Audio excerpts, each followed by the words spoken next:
Okay, so the inner critic has been absolutely fucking rampaging since fusing, and it's new to some parts of me. And it's more consistent for the parts of me that did hold it, but all separately. So I'm working out how to really target our healing to focus on that and to deal with it and to compensate for it.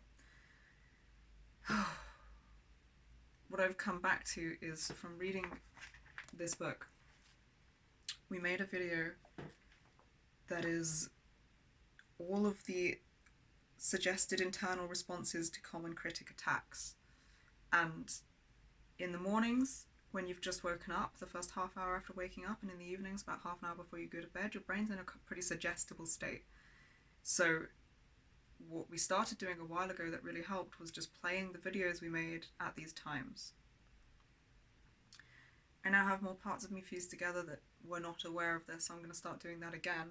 I thought I'd make a video to say, this really fucking helps. Would recommend.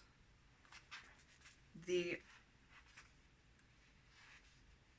way that you learn to stop the inner critic from rampaging is by using thought stopping and thought correction.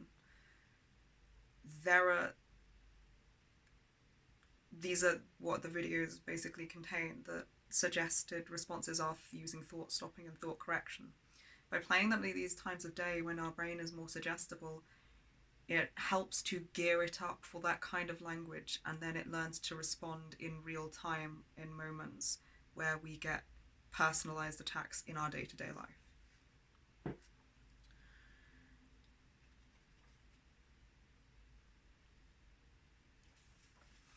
As a loose going over of that, how the fuck do I say that? As a loose way to highlight what I'm talking about, here are 14 common inner critic attacks. And it says here, each attack/program is paired with a therapeutic thought correction response. The thought correction responses, it's like longer, the highlighted bold is the attack, the paragraph under it is the response. Since those are a separate video, I'm not going to read all of this out, but what I am going to do is read out what the attacks are, so you know what I'm talking about, like what is an inner critic attack.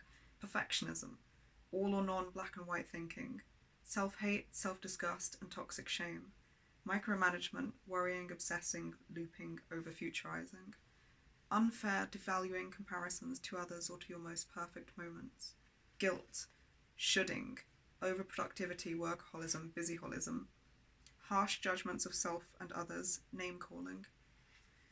And those are perfectionism attacks. There's also endangerment attacks, which include drasticizing, catastrophizing, hypochondricizing, negative focus, time urgency, disabling performance anxiety, and persevering about being attacked. So, I wonder if I can make this quicker to make this as short, because that would be like the most helpful information for us to have come across at the beginning of healing. Oh, reading out loud is hard. Reading out loud under a time limit. Let's see.